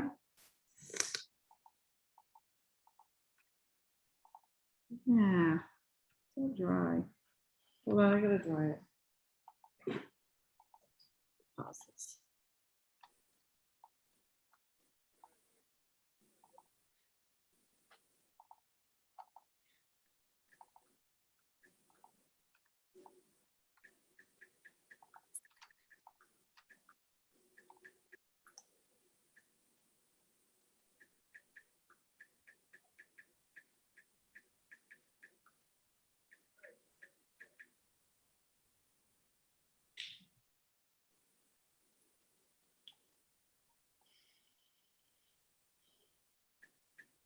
It's like a chess game, It is. right? It looks great. I like it the way it is. I do too. I tend to, if there's a white space, fill it in, but I love the idea of the quiet corner. Yeah, think quiet. that's- That's in my composition class. They teach about the quiet corner. Now, there's not a lot of contrast here in the red violet. I added some of this crayon in there, and I really like that. It's like makes it a little bit richer. Mhm. We can't real. I can't really see it all that much. Here, let me zoom in. It's really hard to. Oh, okay. Now I can see it better. Oh yeah, that's good. Yeah, I think it's done. What do you ladies think? I think it's done. I Okay, do too. we accomplished that one. Okay, we ready up for another one? Sure. Two more? I know we're going over a little. Is that okay? Sure. Yeah. Okay, let's look at this one. This is super fun. I do all kinds of abstract exercises where we do these things and then we cut them up and then we have to make them into art. So this is a little more controlled. So hold on, let's look at this. This way here. I'll move some stuff around. My desk is now a disaster. It was clean. Okay. Thoughts on this one? There's lots of diagonals running through this piece. Yeah. It's a lot of gorgeous stuff going on in here. Mhm. Yeah, I'm not sure I'd change or add anything on this one. I know, the only thing I'm kind of thinking, do you see how I have, this red is really dominant, okay? Mhm. And then I put red over the black and that's less contrast, right? Mhm. I feel like I need an eensy weensy little counterbalance of some sort. So I'm gonna try something. You can always take it out.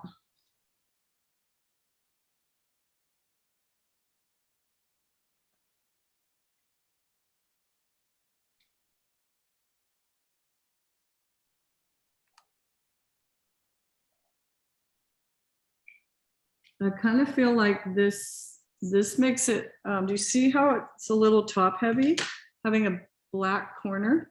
Oh, Mhm. have a quieter corner here. We got our quieter corner, right? Mhm. So I think I need to anchor this bottom, or we could flip the piece upside down. So let's try that first. Okay. Let's do that.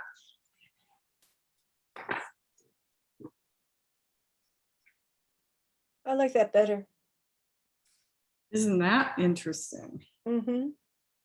Now we've got an anchor. Actually, didn't I create it this way? I think I Yes. did. Yes. Remember when I drew that? Yeah, so that Uh-huh. that makes sense. It looks like an aerial view of something. Yeah, there's a lot of energy coming and like a dispersion of something, and I Mhm. really like it. I like it better from this angle. Yeah, I do too. I think it looks really good from this angle. You guys are gonna be like, stop, Colleen.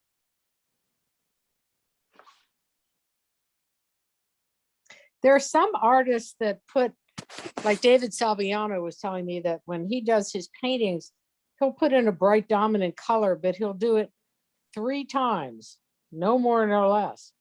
And is that a sort of design construct that you, or is it just sort of the way your eyes sort of make the whole, take in the whole picture by doing that, by connecting the dots, if you will? Well, I would say it's part of the 80-20 rule. So that's composition. Yeah. Yep. So Uh-huh. whatever design element you're gonna have be the dominance, you either have 80% of it and 20% not of it. So, or you could have 20% of it and 80% not of it.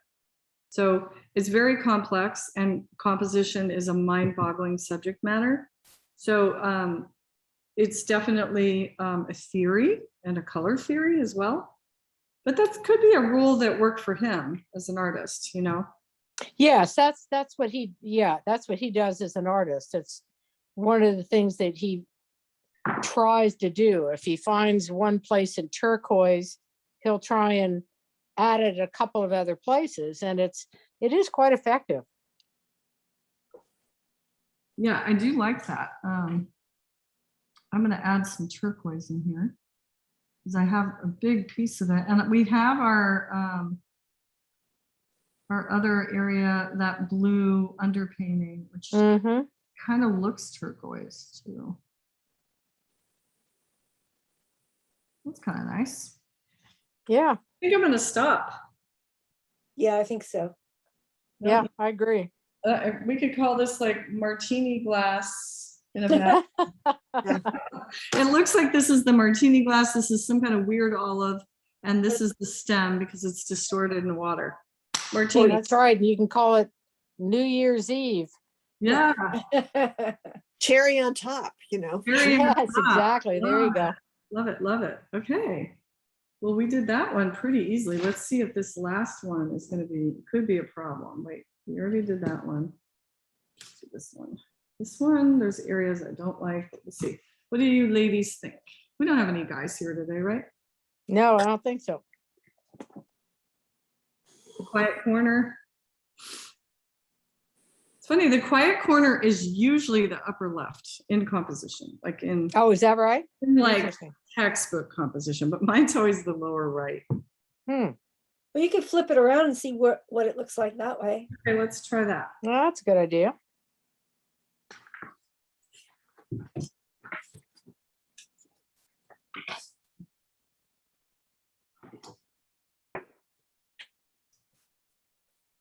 It's very different from this angle. Yeah. Yeah, let's move the whole thing down just a squidge. Yeah, let me make room here.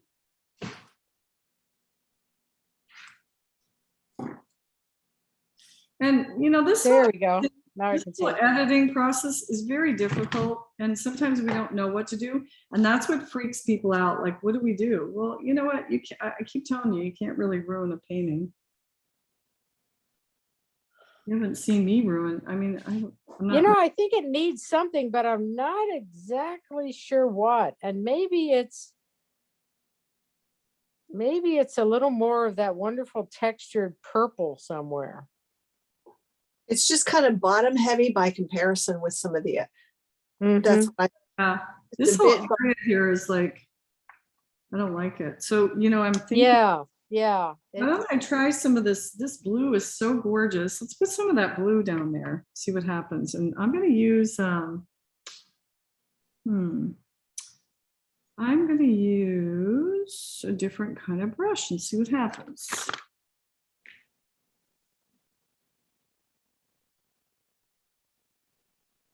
Now what do I do, right? Well, I'm going to cover up. Oh, that has little things hanging out. Hold on. I'm going to cover up what I don't like. Yeah, I was thinking one of those credit card swipes would have been good on across there. True. I could still do that. Let me see here. I'm going to have it join up with this shape here. Ooh, that's nice. That Oh, little that's nice. scratchy scratch. Mm-hmm. I'm going to tighten up this line here. Okay, I like that. That kind of brings us up to the energy now is coming up there. Mm-hmm. I love that. Can we even ever duplicate that? I don't even know how I did it. That's the thing. Like sometimes you'll just like something and you're like, how did I do that? What do we feel about that black area? I don't know if I like that. Not very attractive. It's really not. It's kind of a little fugly. So let's get some yellow in there. Kind of clean that up. Got a little weird. Maybe we can just tighten up the design a little bit with some yellow because it looks just like a big mess. So let's get some yellow going here.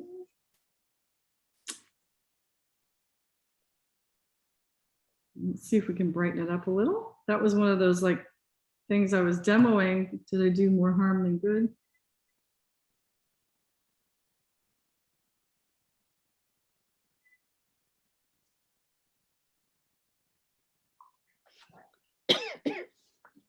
Yeah, that unifies it with the upper right lines. Yeah. That looks better. Uh-huh.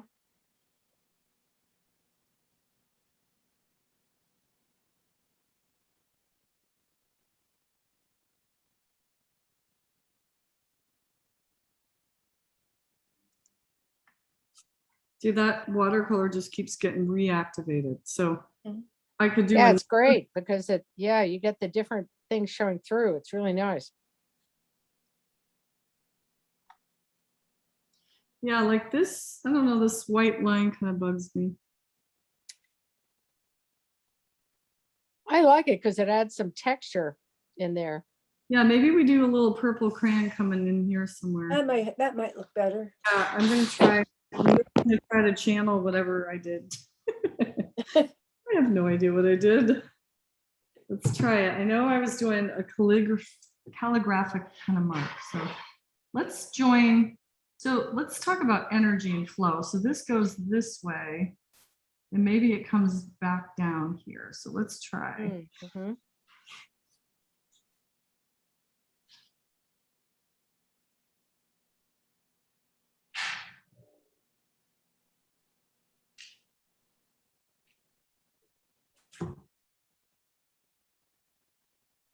It's not working. I think it needs to be stronger. Yeah, I agree. I think it could be a little stronger particularly on the bottom Yeah. there. If you filled in that last little turn, it would be pretty complimentary. I think part of it is I've got a lot of, I'm going to put, to make this mark, I'm going to put it up a little higher. I got some ripples on my desk that are annoying. Okay. So let me try, might not see this.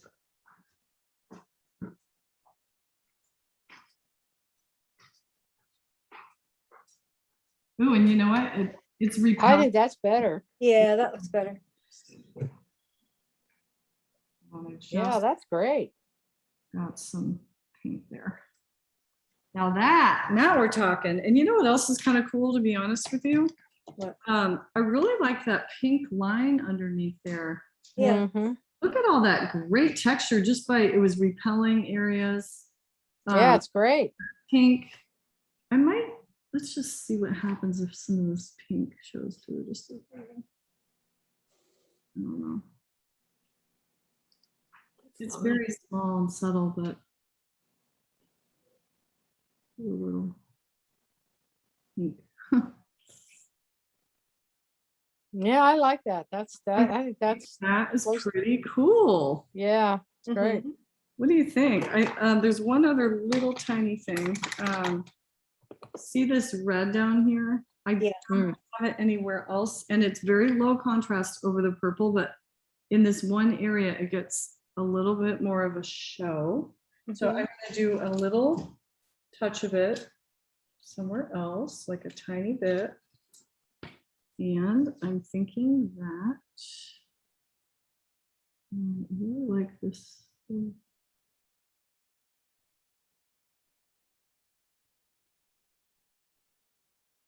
It's not a big deal, but it's enough where, Mm-hmm. you know, it adds something. I'm gonna add a little bit in here. Got a little muddy right here. I'm just gonna. Oh, yeah, that's nice. Yeah, that looks Nice. good.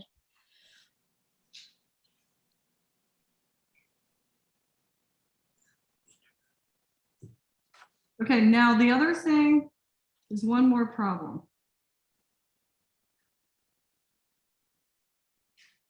Anyone see it? Not a problem, but maybe something that's bugging me. If it's bugging me, it's going to be bugging you.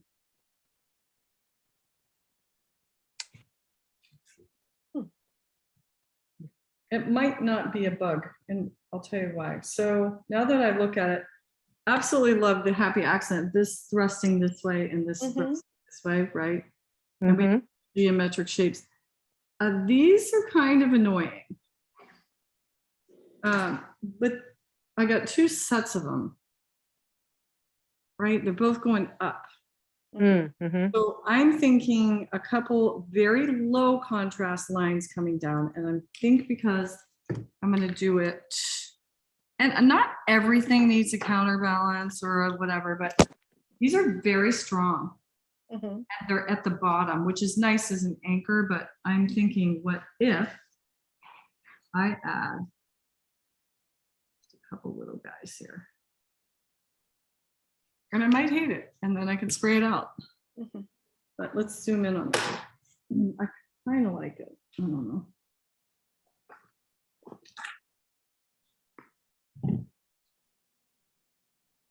Oh, yeah. Now I see it. Oh yeah, now I can see it. Yeah, it's hard to see on the video, the subtlety, but it looks, yeah, it looks good. There's a lot of cool things going on here. I absolutely love this negative space right here. I mean, I do. this shape is money. I don't even know how I did it. Yeah, it's great. The texture there is really good. And this shape is strong, and this shape is strong. So it's got some nice balance. I would say this one's done.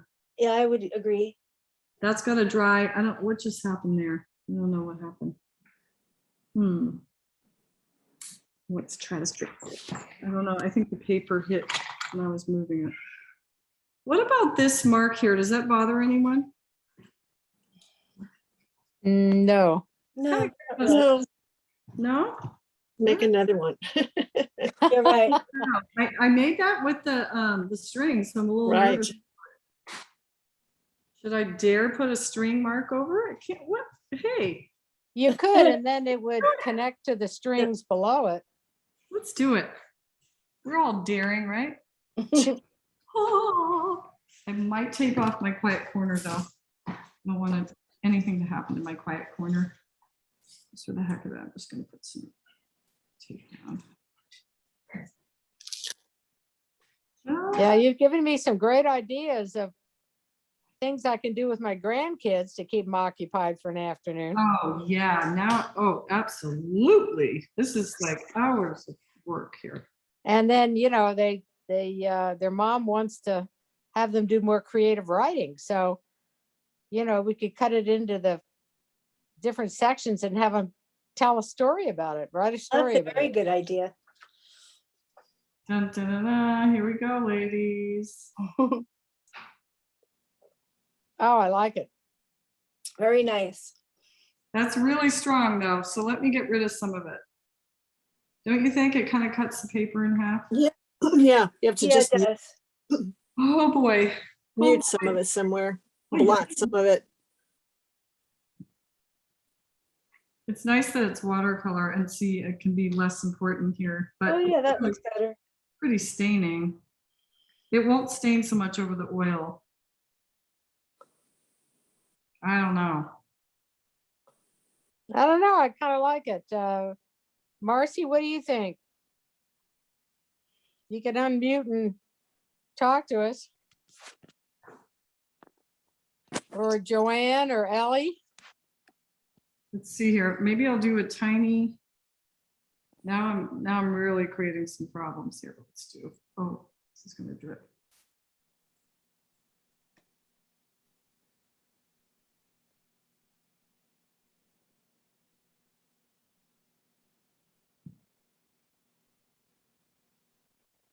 I like that better.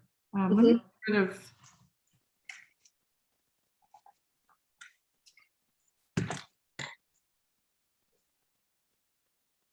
Uh-oh.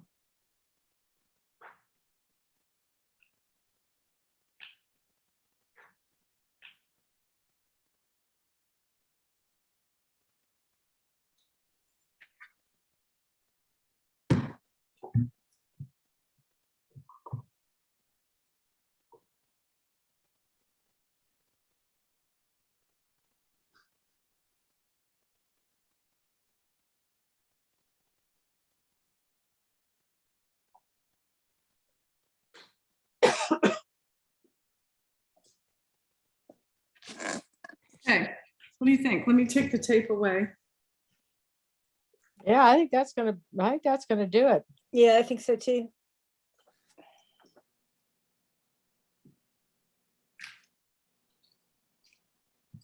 That is really fun. Mhm. I've got to make some more. I got to practice with this oil pastel. Okay, let's look at them all now on their own. We've got 4 gorgeous pieces and could make a whole series, right, of art with these, Yeah, they're really neat. right? No, I'm impressed.